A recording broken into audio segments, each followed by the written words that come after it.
So today, during our explanation of the noble aspiration of excellent conduct,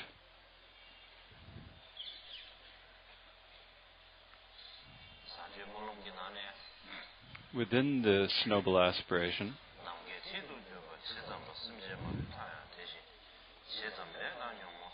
until the ends of the blue sky, until the ends of sentient beings, until the ends of karma and afflictions, thus far the ends are of my afflictions, as it says in this verse. The great children of the Buddhas, the Bodhisattvas, the limits of their aspirations are the same as the limits of the sky. They're as vast as the Dharma expanse. They're the excellent, inexhaustible, and spontaneously present aspirations. And because they are this way,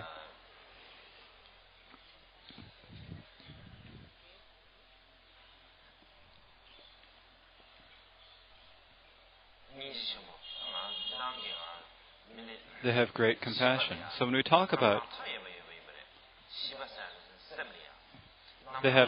there are many different types of minds, attitudes or minds that people have. Differences in minds and mental factors and so forth, and so there's debate about whether, what mind is and what mental factors. But when we talk about mind,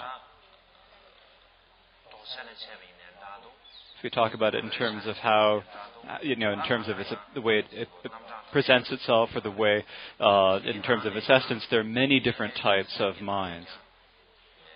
And in terms of the different types of mind,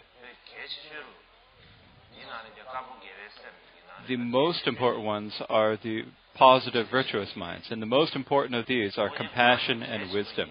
And because these are visual, so when they're given the names, when you talk about wisdom or prajna, it's pra means the best. So it's the best of all the minds, the best of all minds. When we talk about compassion in Tibetan is like the Lord of the heart. So sometimes we talk about the heart as the mind, right?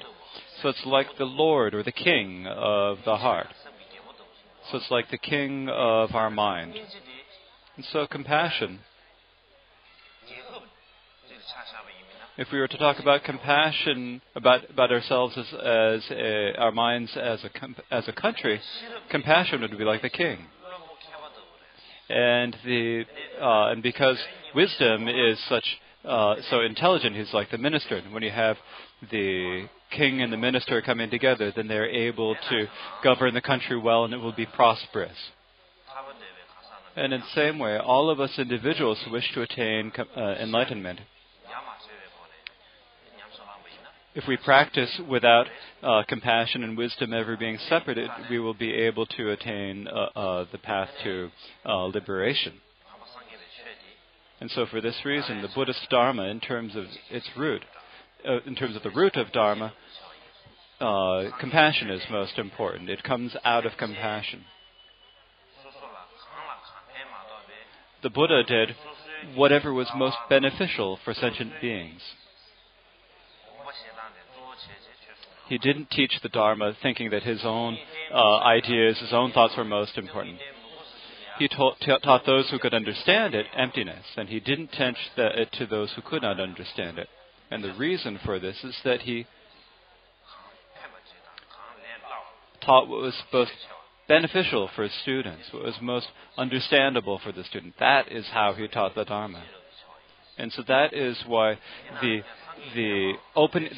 teachings of the Buddha are primarily opened up by compassion. And the Buddha also has the knowing and the unperturbable nature. And so these two come together, and they're like the root. And so for this reason, from now on, we need to give up violence, or we need to give harm to others. Now, when we talk about giving violence or giving up harming other beings, it doesn't mean that we're just not going to beat up other people.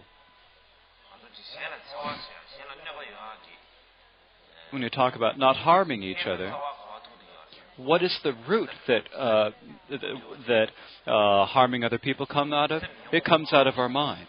It comes when our minds are under the control of the afflictions, when it's under the control of anger or hatred or grudges or under the control of greed, that is when we commit actions out of with our body and speech. And so in this way, when you talk about the 10 unvirtuous karmic paths, we have the 3 unvirtuous karmic paths of body, 4 of speech, and 3 of mind. But when we think about it, when we have grudges or anger and stuff, whether they actually harm another person, they actually harm ourselves because they prevent us from having happiness. We have no occasion to have any compassion or anything. And so many scholars say that before anger harms anyone else, it actually harms yourself first. So what actually harms another person is through the body and speech. And when we actually harm people through the body and speech, but that harmful actions of our body and speech is moved by our mind. It's the root of it is our mind. And so in this way we have these 3 types of mental unvirtuous actions. And so these are actually the paths to karma. They're the paths that lead us to actions. And so in any case,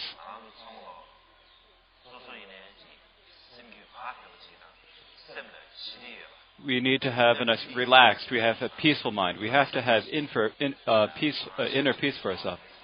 We have a greater and greater interest. Everyone has greater and greater interest in developing this. Because there are so many more busyness and so many more distractions in our outer lives. And so everyone is spending all their time working.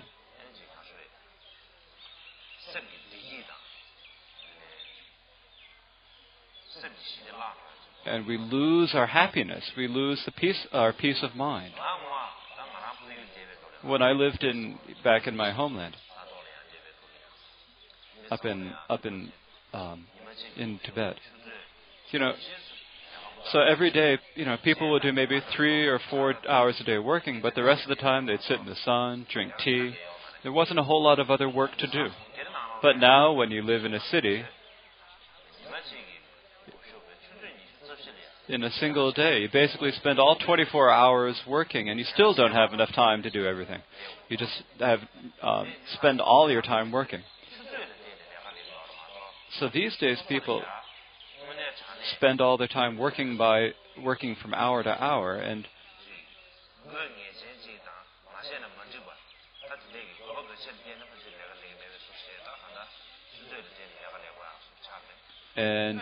are not necessarily working for things that are absolutely necessary. Because we have so many technological things, and these technological things are so captivating for people. And that's not the fault of the technology. It's not difficult for the machines, but people do get tired, and people do have to take breaks. But if people have to always work like machines, then it will be very difficult for people, and they feel a lot of pain and suffering.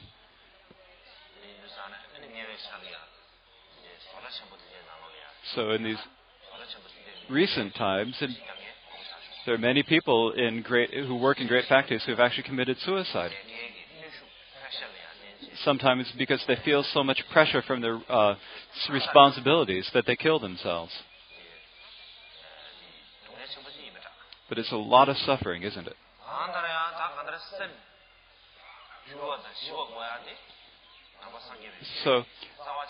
So the need for a tamed and peaceful mind is like the root of Buddhism.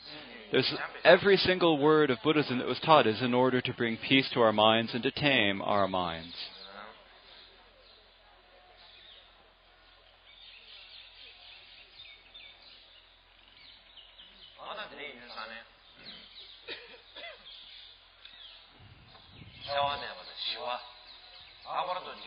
So it's important for us to have non-violence and peaceful. So non-violence, not harming. In addition to that, in the Mahayana, in addition to not harming others, we also have to have altruism, helping other beings. This is like the particular feature of the Mahayana. And so we all call ourselves Mahayana.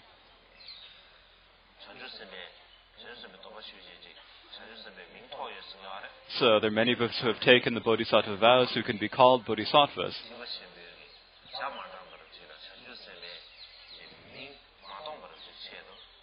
And so in order to actually do the acts of a bodhisattva and not to lose our bodhisattva vows, it's important that we actually do at least something, even something small, in order to actually help others.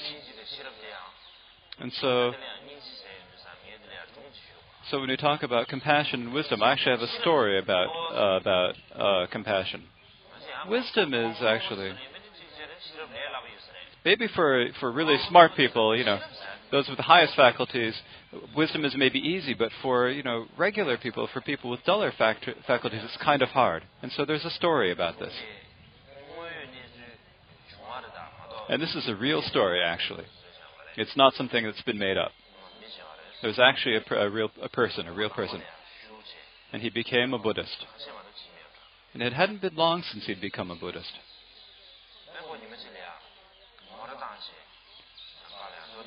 One day he was driving his car down the road, and on that road,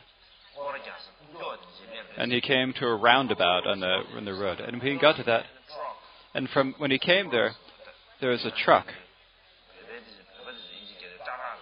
And so when, truck, when Tibetans they say traga, traga. So, we just say traga or we just say truck. We mean a truck here. And then the Khampas, they all say chiten, chiten. So, this is not a very good pronunciation. So in Chinese it's chitra, and in Khampa it's chita mota, chita mota is coming. So it's coming from the other side, and it hit him. And when it hit him, the driver of the truck got down and started making a big scene. Actually, he was the one who had hit the other car when he was going. So he was the car driver was just going along, and he was hit by the car. But the truck driver came down and was making a big scene. And the driver was thought to himself, I don't have the wisdom of the Buddha, but I've got to at least train in the compassion of the Buddha. So if I don't train in that compassion, and so he just sat there without saying anything. He didn't say anything at all. He didn't say anything at all. And then a little bit later, and then like the police or some traffic cop came by. And when the traffic cop came by, the truck driver continued to say, "Oh, he did this and he did that to me."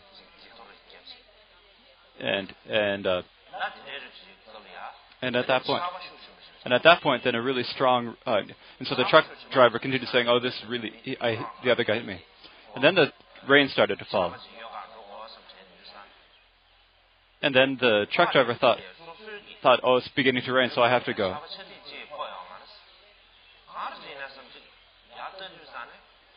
When when it started to rain, the truck driver thought that he had to go someplace. But the truck driver was wondering why I'm not getting soaked by this rain. And then he realized he was covered by an umbrella. And then he saw that the driver of the car was actually holding up the umbrella over the truck driver's head. And the truck driver saw this. Like the car driver was getting soaked, and he was completely was holding it over him. And the truck driver felt a lot of regret, and he thought, "Oh, I did all this to him, and I'm doing all this to him, and yet look how nice he's being to me." And and then he admitted what he had done. He admitted that he had hit the other car and so forth, and that. So this is one story that is true. So that person there had not been a Buddhist for very long, and did not have the omniscience of a Buddhism. But he was, just by thinking that he had to train in the compassion of the Buddha, even though he not only just withstood and was patient with the truck driver, but he was also kind enough to hold the umbrella over him.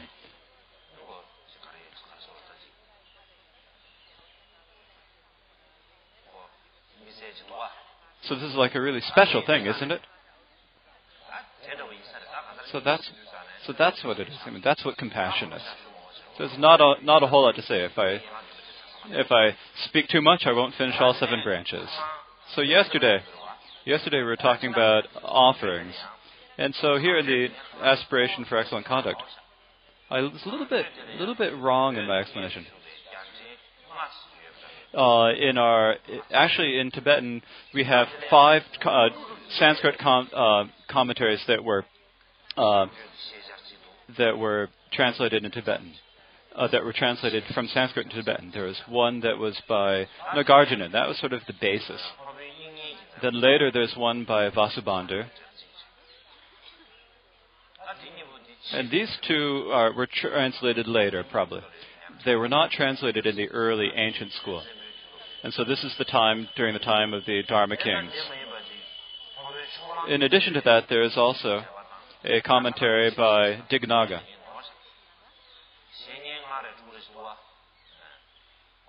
And so yesterday when I was talking about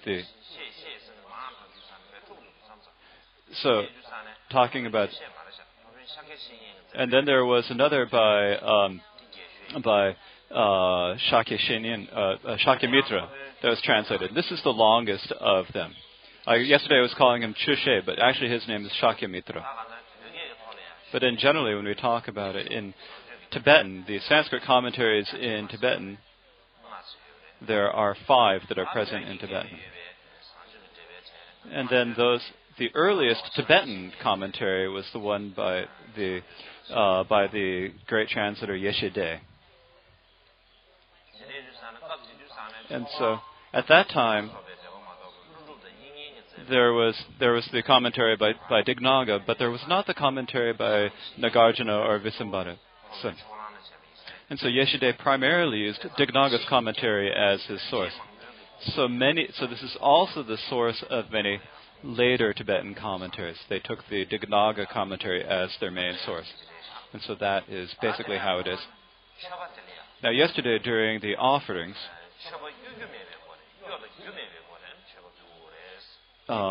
it is important for us to make our offerings without any deceit or pretense. And we talk about deceit and pretense.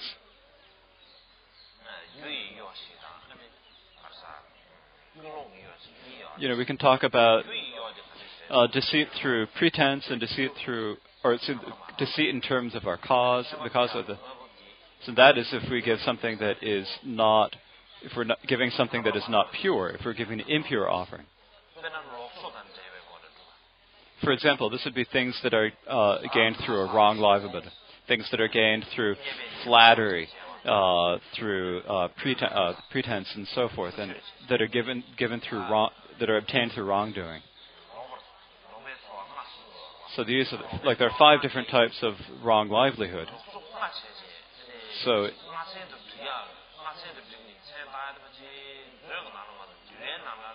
these 5 different types of wrong livelihood are primarily taught about in the Abhidharma. They're not taught about in the Vinaya. But generally, in the Vinaya, it's like if we talk about they may not be talked about them in the same way in the Vinaya, but they're present in terms of the meaning. These are flattery and so forth.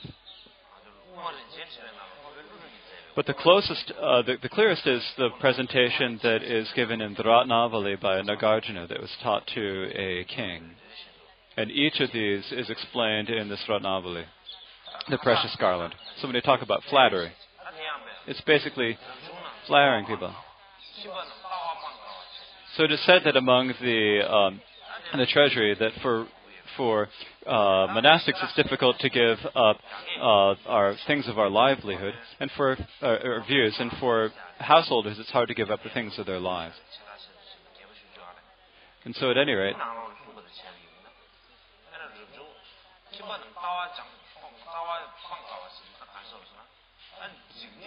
when we talk about it being difficult for householders to give up to give up their worldly views, it's difficult for them to give up the worldly views and to accept the karma, cause, and effect. Normally, householders may hold the 5 precepts or they may go for refuge to the Buddhas, but when they get a small sickness or so forth, they light the incense, make offering flowers, and they go off to make an offering at some temple.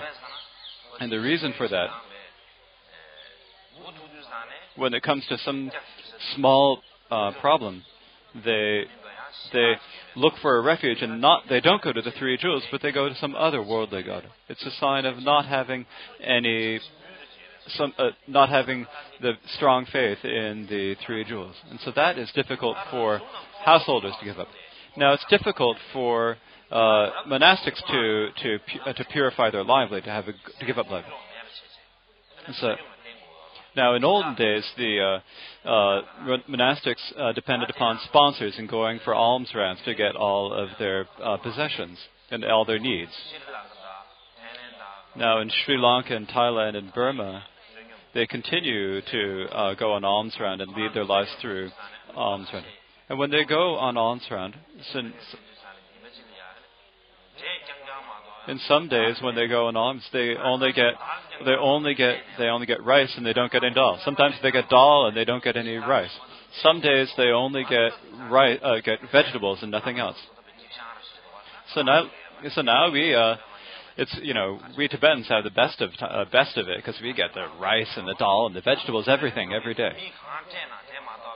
But in those places, it's whatever someone gives. They don't say, "Oh, give me this, give me that." It's just whatever people give them, they eat it. And so you might think that this is kind of an aesthetic life, but it's not.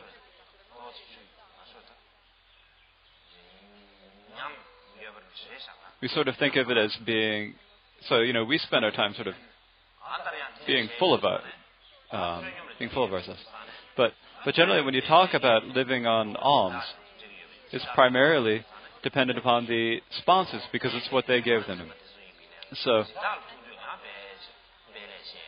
even when there are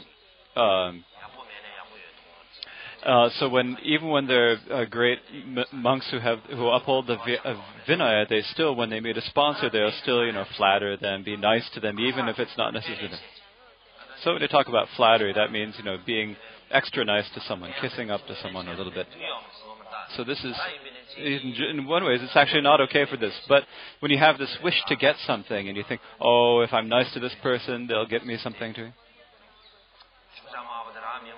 Oh, maybe I'll get that red envelope, If we then engage in being nice to someone out of that, then that is flattery. Now, then the other is excessive flattery. It's like when you say, "Oh, what you gave us before was really wonderful. That was great." And so that is also a type of wrong livelihood. So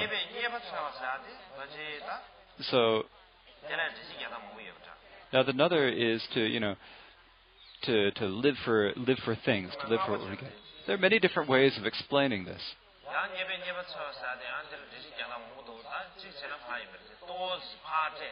So what this is maybe to just give a little bit out and hoping that you're going to get something back in return. So you give a little bit out in order to get something in return.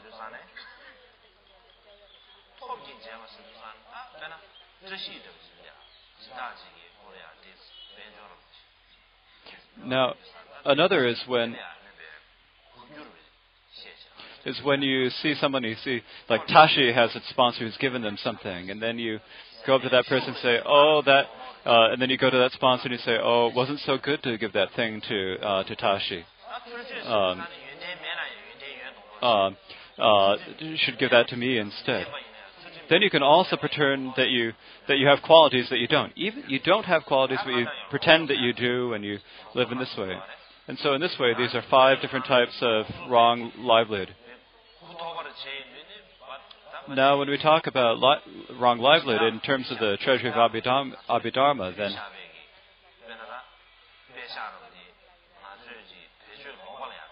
it would be like if we use the money that sponsors give for inappropriate reasons, like to go see songs and dances and shows and have fun, then that also could be considered a type of wrong livelihood.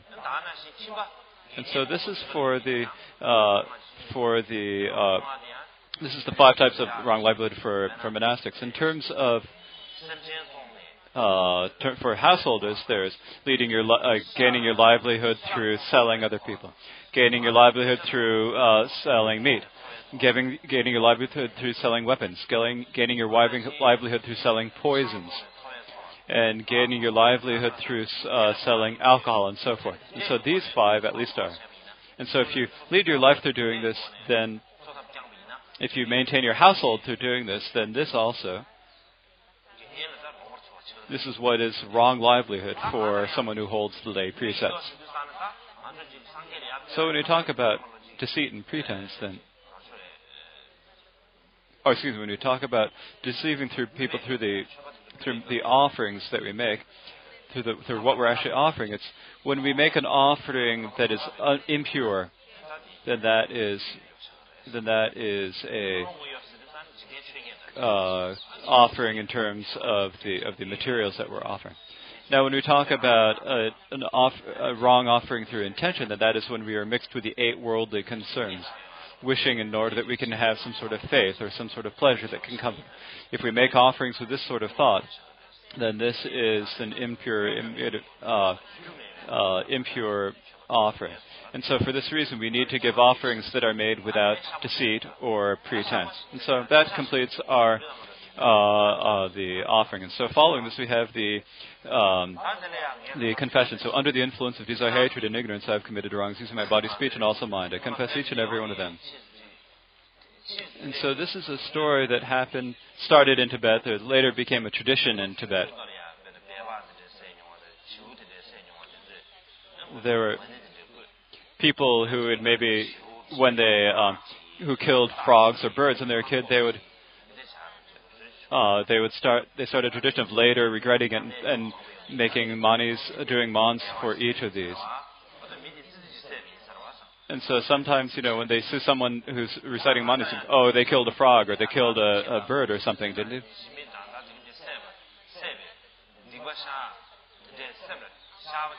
Now, it's very good to remember this and to confess, killing frogs and birds and so forth and rats and so forth. But what is even more harmful than that is actually, and something that creates the strongest impact on our human life, is when we break any of the 3 types of vows that we might have. Now, when we talk about the 3 vows, now there are many different ways of counting the 3 vows, but generally, we generally talk about the outer individual vow of individual liberation, pratimoksha, the inner bodhisattva vow, and the secret vow of the mantrayana. These are the 3 types of vows. Now, but this is special Buddhist language. But if we put that aside and talk about it in easy terms, it's in the past you've made a great commitment. You've made a strong commitment. You've had a big promise to do something. And then later you do some wrong that contradicts that or that breaks that commitment. Then this is something that has a very strong impact and a strong imprint on your mind. That sort of a wrong is the most important kind to confess and purify. Generally, when we talk about misdeeds or wrongs, when we think about because we have so many different things that go through our mind, there are so many things that we've done in our life. If we think of the tons of, it's very difficult for us to confess each and every one of them. So you remember as much as you can, then that is wonderful. That is the most excellent sort of aspect of it. But generally, when we talk about misdeeds, we're not talking about each and every single individual. Basically, we're talking about, basically means all of the misdeeds, without any exceptions, that we have committed from beginningless time under the power of greed, hatred, and aversion. And so now we've come to this sacred place. And so here, when we begin to think about all the things that we do, so if we have even something small to commit, we need to confess, then we should confess that.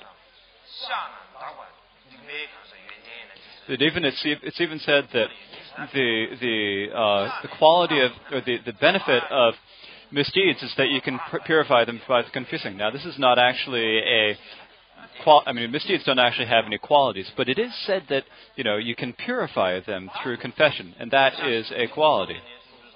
So when we talk about under the power, influence of desire, hatred, and ignorance, so when we use our body, use the fact of the body that pervades the body, we have the delusion, and so all of the afflictions, all of the negativities are mixed with delusion, because they all come out of mistakes, they all come out of confusion. And so they are not true. And so because they are not true and they all come out of confusion, and they all arise out of confusion, then we could say that ignorance is like the boss. Now, but there also is not any misdeed that we can do under the influence of either desire or hatred. So these two are like the henchmen. So these.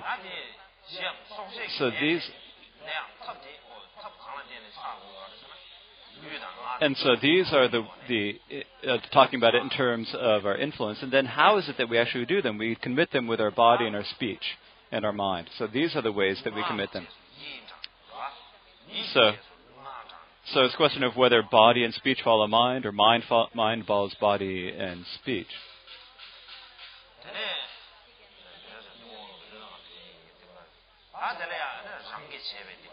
So these are the wrongs that we have committed.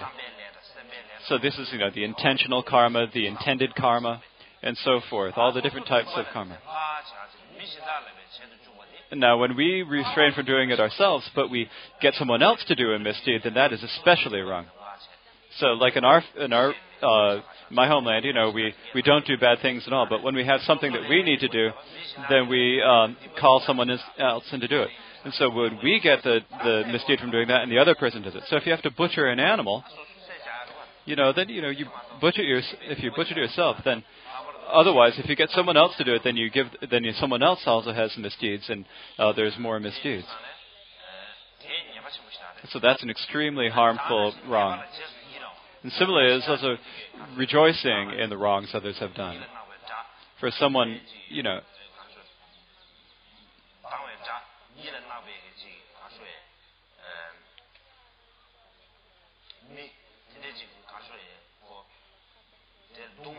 if someone were to beat up or bind or throw in prison or tie up or kill someone who's your most hateful, pernicious enemy, then you think, and then you rejoice in the thinking, you think, that was the best thing that could have happened. Then just thinking that is not good. It is a misdeed. But especially if you then expressed it with your body and speech, clapping your mind, saying, that was great, and then you say something and you say aloud, that was wonderful. Then, as I said the other day, that's really terrible to do. But especially for monastics, there's the different, there's the danger of losing your vows, and it's the same for lay precepts. You don't even have to do anything if you rejoice in this way. There's the danger that you don't have to kill anyone. There's the danger you can lose your vows anyway by rejoicing in this way, for both monastics and lay people. Now, these are the manifest misdeeds that we see, the ones that we can actually see. But most of them are those that are sort of, contained within our being that we don't know about, because from the beginningless and Samsara up to now, we have done this infinite amount of actions, and so for that reason, we don't know what we've done. Forget about even the actions from previous lives. If you think about the things that we've done in the things from a previous life, we don't remember them. So, but all of the Buddhas who have the eye of wisdom, who see it clearly, who understand everything, can see them. We call them as our witness, and we say, but if for whatever, when we've done anything, there may be things that we have done that we don't see ourselves, that we don't remember. We can say, you Buddhas and Bodhisattvas, you know and you understand, so you can please see and please be my witness in this. And it is not just us that we have done that, but we can also take all the misdeeds that all other sentient beings and also confess them all together. And so then we think of dedicate the confession of our own misdeeds to the purification of all sentient beings' misdeeds. Then it is a much stronger, and it has much stronger virtue and positive energy to make that sort of confession. It's not necessarily going up to someone else and making confession. It's not necessarily that. But it's important that we have this motivation, especially for doing Vajrasattva practice. So for us,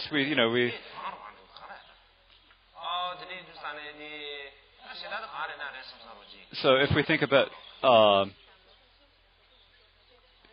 so we can confess what we have done, but we should not really worry about what others have done. It's not like we should think to ourselves, oh, they've done this or that or anything. We should not worry about that. So when we are confessing our misdeeds and our downfalls, we do this through the 4 powers. If we do it through these 4 powers, then we will be able to purify each and every misdeed and obscuration we have. And among the 4 powers, the most important is the power of remorse. This is seeing a wrong as a wrong. Seeing your own mistake as being a mistake and then recognizing it is very important. And so if you think that something that you've done that's a mistake and you think, oh, that was great, that was wonderful, that was a good thing to do, if you even have the slightest thought of that, then you won't be able to really confess or purify that misdeed. And so for that reason, the power of remorse. Just as it is said, if you do not have the wish to refrain in the future, you will not be further. So you have to have the power of refraining from them in the future. So the power of refraining in the future and the power of remorse are extremely important.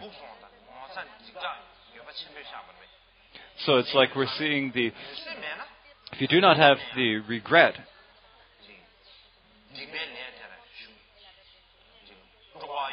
then you'll still have interest and excitement about doing wrongs, and you won't be able to stop that. You will not be able to refrain from doing that. You will not have the resolve not to do them in the future.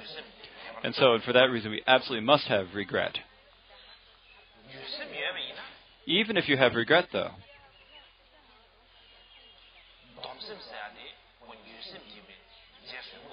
if you have regret, then the power of the resolve. And then when you have those two, then the other powers will also naturally happen on their own. So the first of the 4 antidote powers, so when we talk about power, we're talking about the potential of the power. We're talking about the power to be able to purify our misdeeds, and that's why it is called a power.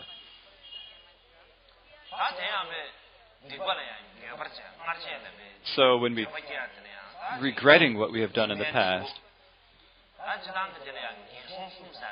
so we talk about the results of our misdeeds. We generally talk about the results as the 3 lower realms.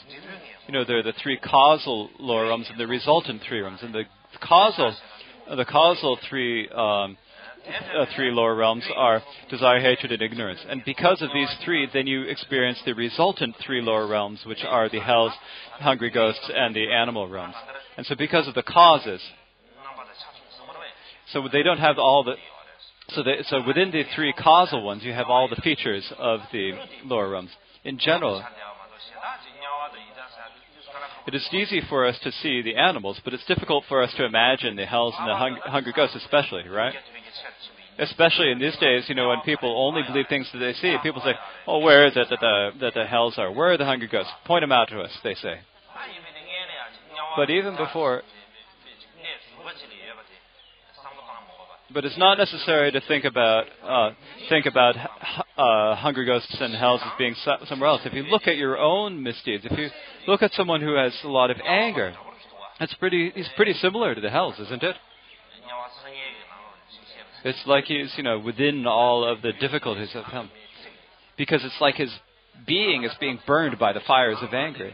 So when he's getting angry, it's like he's transformed, And so he's no longer his ordinary person. He's become like someone else. He's become a second person.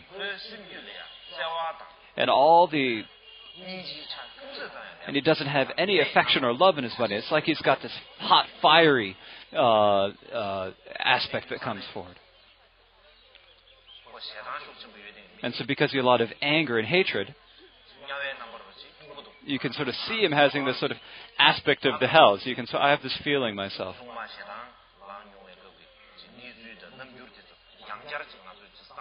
Sometimes when we think about what we've done, how we've think of it, if we look back on them, you get frightened of ourselves. Wow, how could I be such a scary person? How did I get to be so frightening? So we need to look over and over again. We need to look at the way we express ourselves and the way we are when when we feel hatred and anger, the words of hatred, the harsh things we have said and the things we have done. Then we can understand what the problems. We can see them as being the great loss of, or the great problem of the hatred and difficulties that we have. But it's not just seeing the difficulties and the problems of this. We have to recognize that the afflictions are something that that we only should give up. If we can think about this, from one aspect it's from seeing them as a problem. But sometimes there are people who sometimes what happens when someone says something wrong or something nasty to you. Sometimes at that point we get angry and get this feeling, if I don't get angry at this point, there's nothing else I can do. And so this is a problem of not seeing the afflictions as being wholly afflictions, as being wholly negative.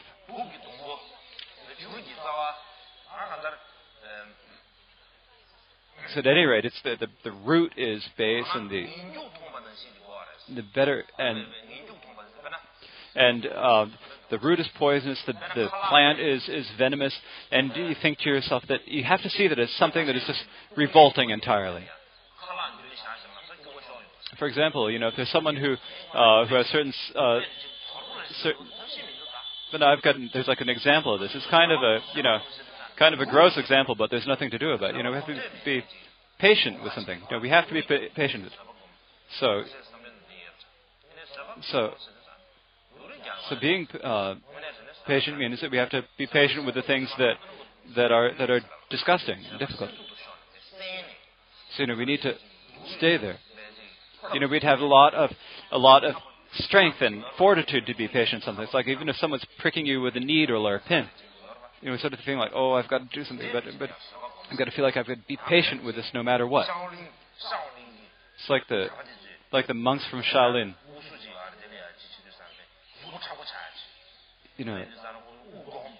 They hold their breath until they hold their breath to make their body really firm and strong, and they beat. And so when they're doing this, they make a sound. They go in order to make their body strong. And so this is like a type of to develop patience. But this type of patience is difficult, isn't it?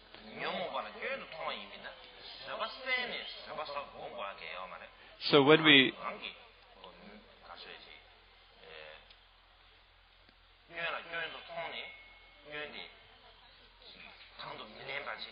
when we see the afflictions as being problems, when we see our problems as being problems, it's like the gross example I was talking about is if someone says eat your own feces, then you think about it. Oh, I'm not going to do that.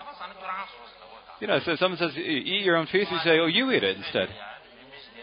So there's a story about there's a yogi who was practicing.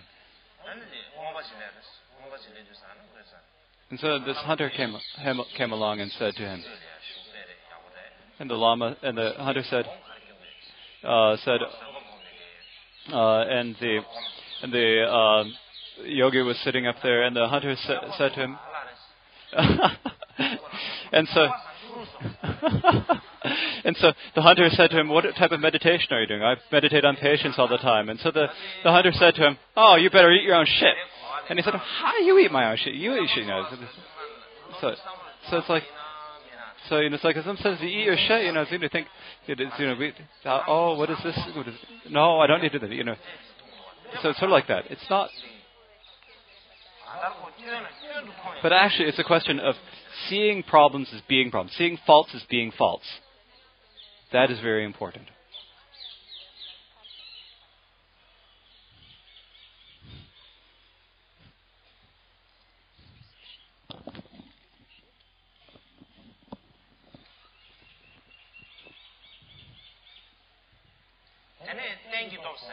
Then the power of support.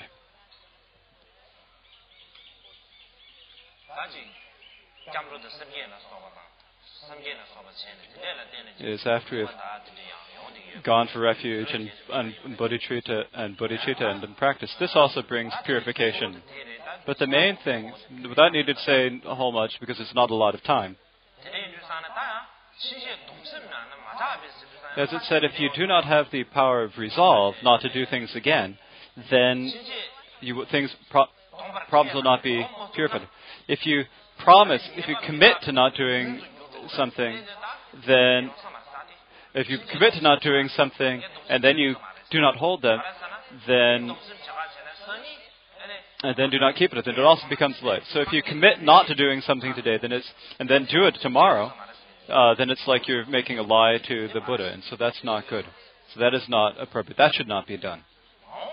In the future, even if you are unable to reform in the future, it does not necessarily become a lie. It becomes a way. It's actually a method, a way to purify that.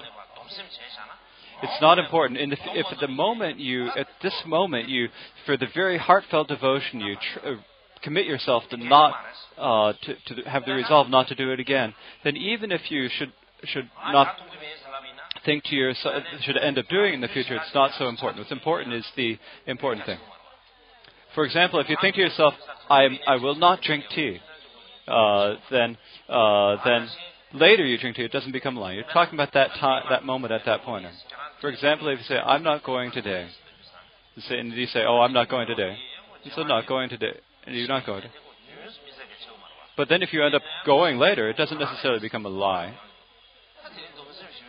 So some people think of it. So sometimes people think, oh, you have to really hold these resolves. And you think that your commitment to the resolve then becomes some sort of a lie if in the future you have to do that, if you have to go or something. But that is not actually how it is.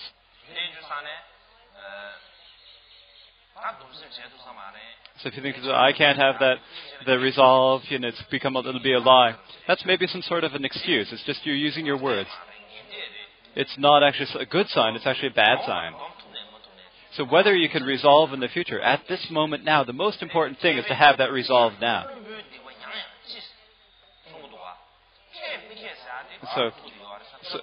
So whether you commit or don't commit to something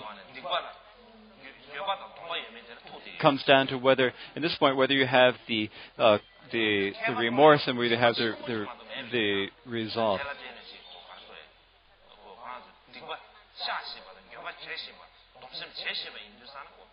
But so if wise people even do a large misdeed because they know how to confess this and purify it and regret it, they are able to do and know how to purify it. It is not a very big problem.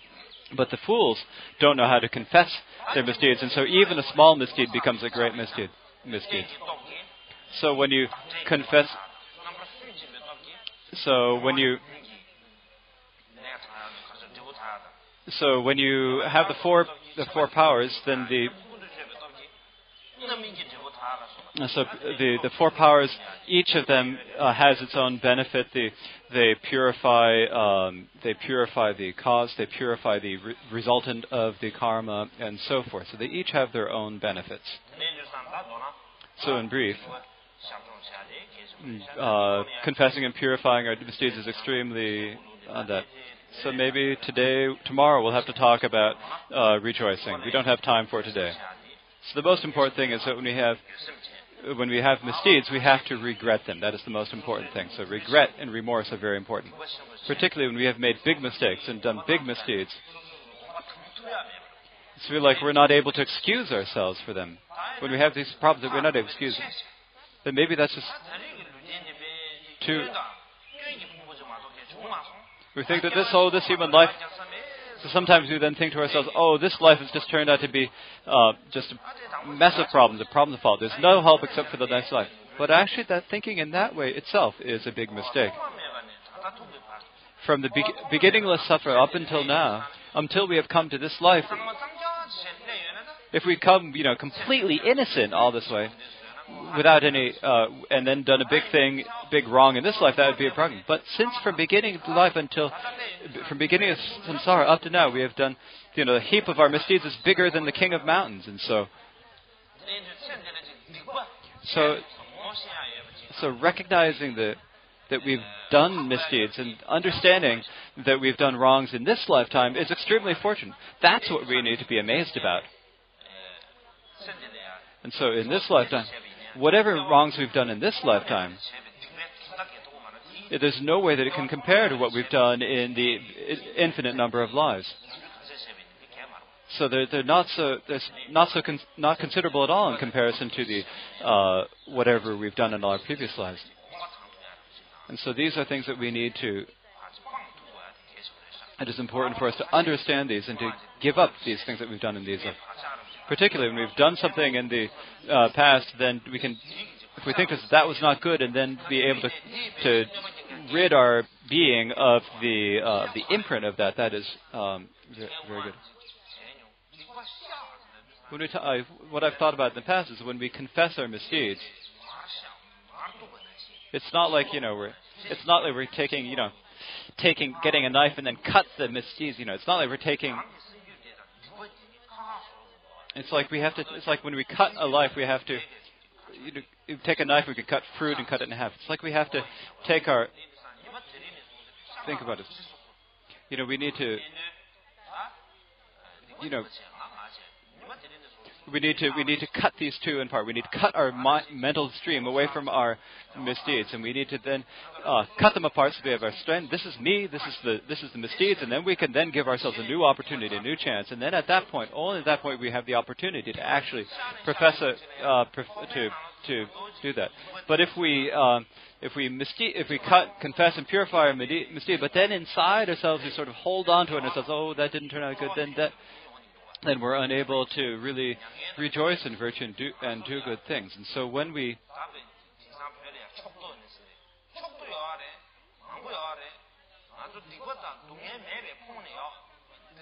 think,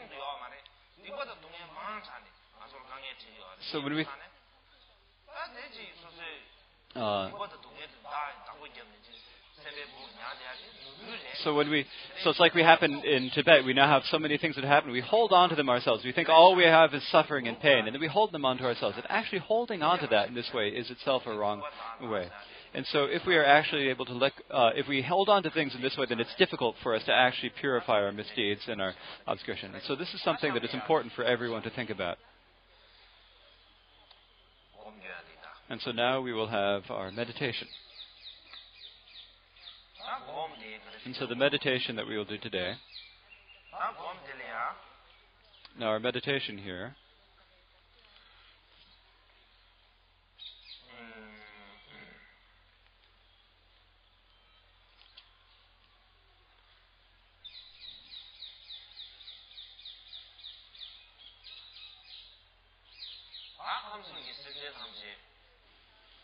all sentient beings in the three realms of samsara aren't just in samsara for one point. They are continuously in samsara. They're living in samsara all the time. But they don't recognize their suffering to be suffering. They still don't know suffering as suffering. And they are here deluded and confused. And because they're deluded and confused, so all of these ignorant people, if you explain it to them, they will not necessarily understand it. They won't listen. And so there's almost nothing that we can do.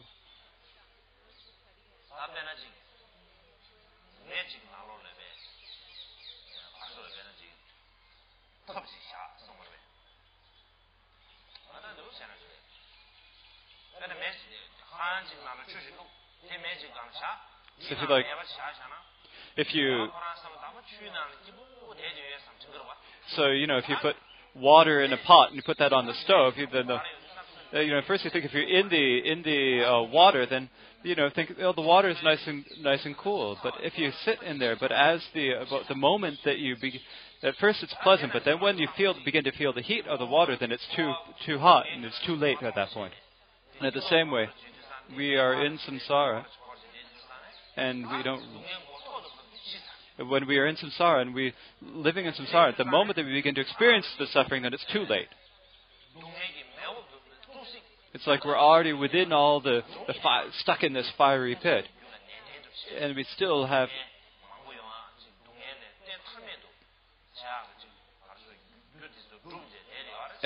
But we continue doing all the things that bring us endless amounts of suffering. And so all of our mothers, all sentient beings, are in these fiery pits of suffering. And not only that, not only are they stuck in these pits of suffering, they do not recognize the suffering as suffering, and they do not know what they should do or what they should not do. And so thinking about this, we will, if we meditate for 3 minutes, you're going to fall asleep. So we'll meditate for 2 minutes.